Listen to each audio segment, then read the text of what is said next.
Hello, my name's Adam Richardson. Let's talk through how to terminate CAT6 cable using RJ45 plugs that are pass-through plugs. First things first, we need our CAT6 cable. I've got some here. I'm going to find on this cable a good spot to show you information related to it. So here you see CAT6 UTP, so unshielded twisted pair. 23 gauge. You'll find it's, if you've worked with other Ethernet cable and it's been 5E or 5, you'll find this is a bit stiffer due to that gauge.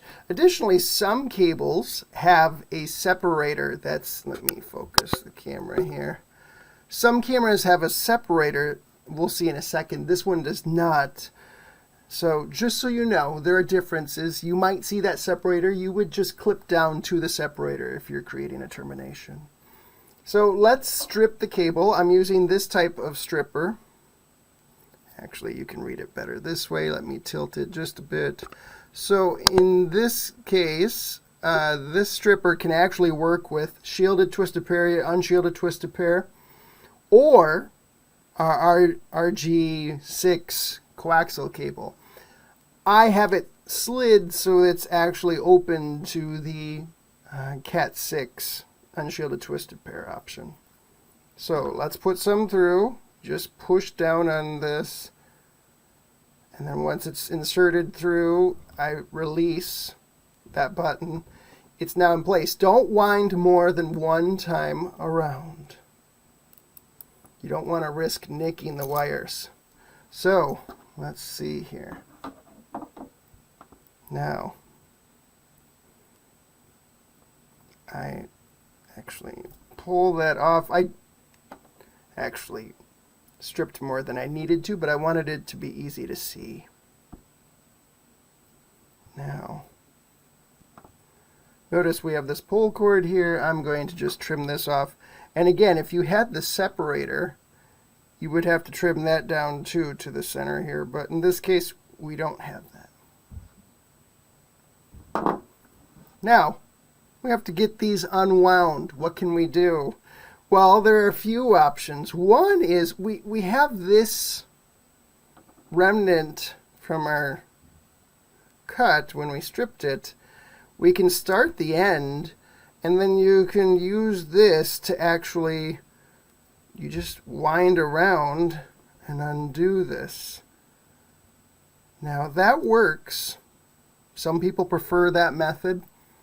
That's perfectly acceptable. There are other options though. You can also, let's do this. Notice I'm trying to create just a little bit of space there towards the base. If I have a flathead screwdriver and I'm very cautious not to nick the cable itself, I can insert it all the way through, and then I can just pull. And as I pull, it unwinds it. And notice when you do that, it does straighten it to some degree too. Both approaches. Now you have to be cautious though. If you're impatient as you're doing that, it is possible to damage the cable as you go. So just know that. I don't really care which option you use. I'm just going to probably do one of each as I'm finishing this out. So we'll do the green that way. We'll do the brown this way. And so let's, same sort of technique here. Just wind and follow it around. So, and actually I'm going to use this one more time for a cheat that I do. Some people might look at this and think, what are you doing? But what I notice, I work with a lot of different students, and some people struggle to get this straightened out, especially the CAT6. It's a little bit heavier gauge. So what can you do to get this straightened out so you're ready to work with it? Well, I'm going to keep the blues. The blues are pretty decent there, actually.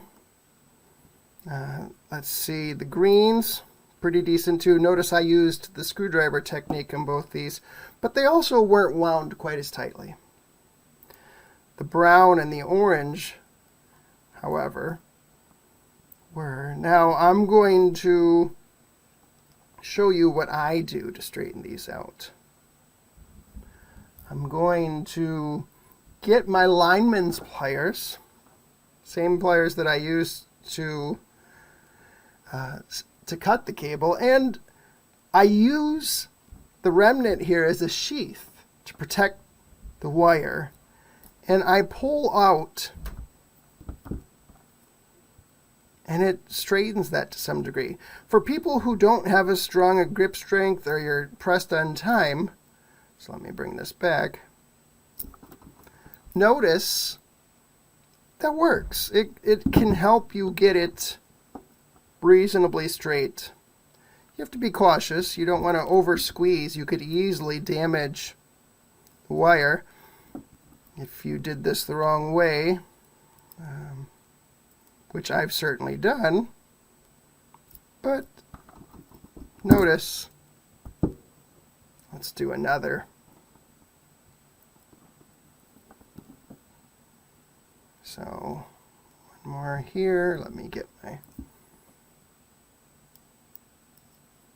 sheath around. Again, I'm not putting tremendous pressure, but for people who don't have quite the hand strength, maybe you're getting older and you can't, it's harder for you. I've actually know some people who get arthritis and then it's harder to do this. You can use a tool like this to make it a bit easier. Notice, a bit straighter, and I'm being quite gentle in terms of applying pressure. The other key is to change the axis. So that is to say, if I make a pull this way, then the next pull I would make this way with the pliers, and when you do that, notice, much straighter. So final wire right here. Let's get this one done. So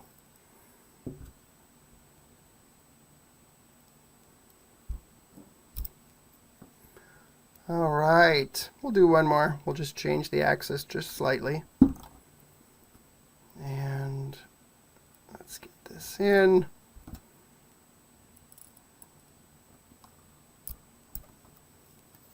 Now, a lot of other people on YouTube show you videos where they do a ta-da moment and they say, okay, now they're all unwound, ready to go. I think it's important to show you it takes a little bit of time, a little bit of work to make this happen. So now I've got my browns, got my greens. Notice it might be difficult to see, but what you have is you have a solid color of that, in this case green, and then you have a striped version of green. Solid, orange, striped orange, solid brown, striped brown, solid blue. Let me straighten out it here as we go. And solid blue. Now, not too bad. I could work on these a bit if I was worried and make them a bit more straight. Let's see if we can get it done without doing much more. Now, we have to get these in sequence. The good news is, all of you know you have to memorize this type of stuff for your certifications. But we have, right on our tools, we can reference the scheme right here, right in front of us.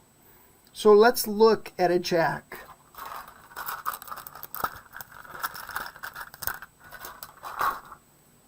Notice, here's rather a plug, I misspoke. I have a jack here too, so sorry. Now this plug, notice the clip goes in at the top. So on the back side here, it's going to trim. No, if you see that on the camera there. I'm turning it to the side that it would insert. Let's see, we want to match this pattern. Now we have to choose, we want to be consistent. That's the most important thing. Choose 568B or 568A for every termination. Stay consistent. Whatever your site's already using, use that. If you're not already using one, typically you'd probably use B, but it varies. Don't sweat it too much. Be consistent. So we'll choose B for this purpose. So that means I'm going to try and match this layout that we see here. And so that means I start with, I'm going to move the cable to make it easier for me to work on. Sorry for shaking the camera.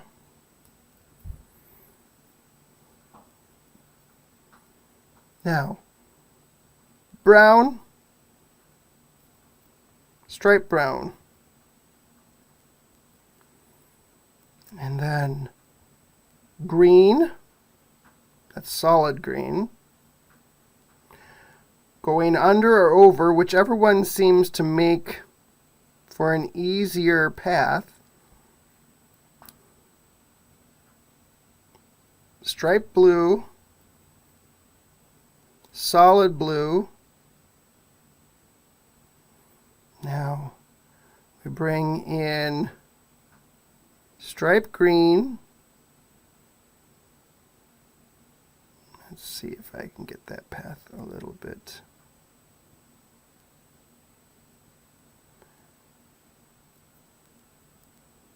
I guess I'll go around it there. And solid orange, orange. You see they're fanned out. I'm going to slowly start to bring them together.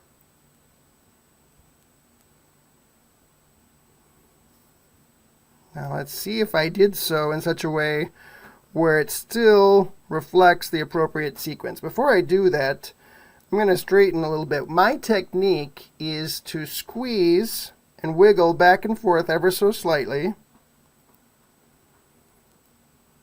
and slide towards the end as I'm doing this. So ever so slightly. I don't want to overbend these, but I squeeze, and I find the sweet spot here, and I'm going to trim just beyond that sweet spot. So let's see here. Let's trim right around there. I didn't get all of them. I'm making a big mess. That's okay.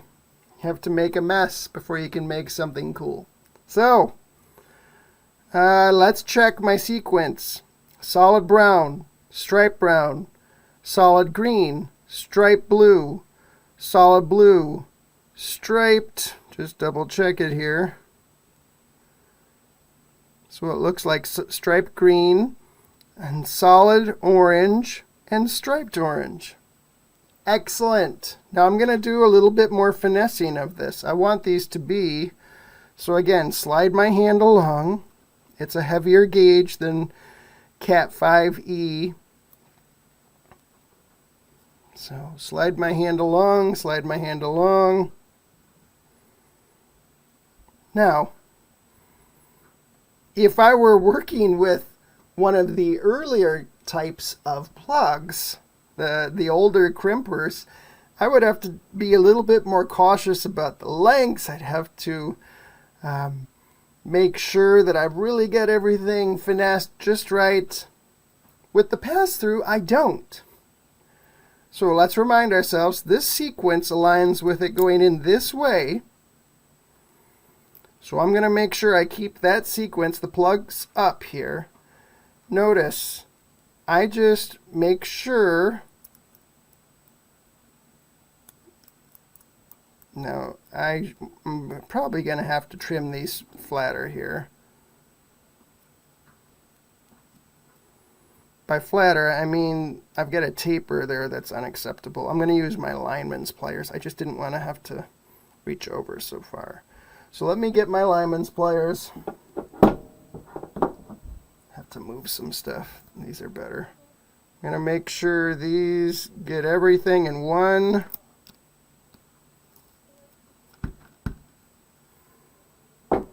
Now, that's why I'm cut with extra too. And it helps to look into your plug and say, which way, I don't know if you can see there, but if I run it along the top, it'll go in much easier than if I run it. And notice, after making that correction, just making sure it was trimmed much better, and also checking the inside of the plug to see which way is the straight shot. Because sometimes there's a lip or edge depending on the plug.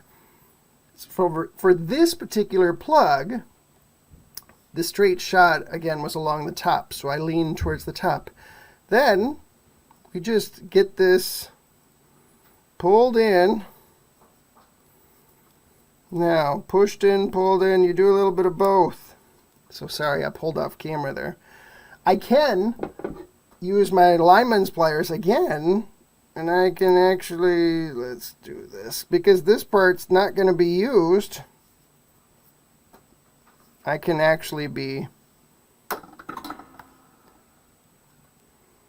pulling that in. I want there to be as little as possible of that internal component bunched up here. We have to have it far enough so that we can, I'm going to twist just a bit because that'll help get more in here. We have to have it far enough in. This is where it crimps. So let me use a screwdriver. This is where we're pushing in on the actual cable. So we have to have the blue past that. Additionally, we want it as far up as we possibly can because it's twisted for a reason. This prevents things like crosstalk and other issues. So we want it to be as far as possible. Now, it's feeling pretty good.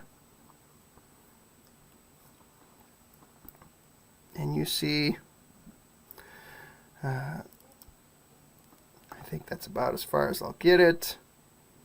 I don't necessarily like how I have these inside here. I wish I could have laid it out a little bit better. But I think this will still hold up in terms of performance. So let's do this now. Let's see if this works. Now, to crimp this, notice we match here.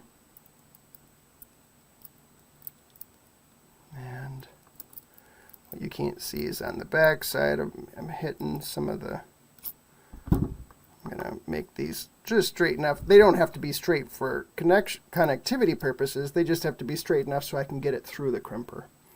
Notice it's all the way inserted. It's flush here. If I put my finger there, this is at the same level as the steel component there. So with it fully inserted, I'm just going to squeeze down, and as I do that, you'll see the blade where it says trim here, it's going to trim that.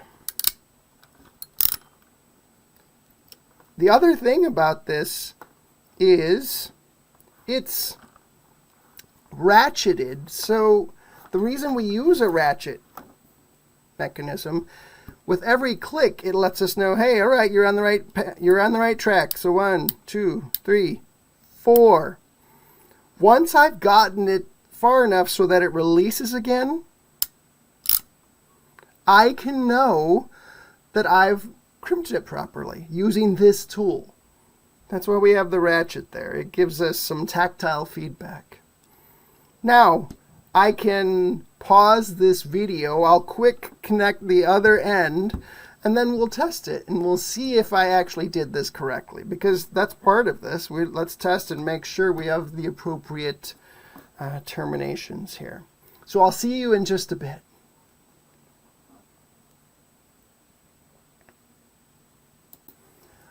Okay, I'm back. Now look, I'm just about ready to do this again, but notice this one I actually took more care to make sure that I had the wires in the best possible orientation for sliding in. That is to say, when I compare with the other, which I was focused on many other things in that moment, here you can see those wires.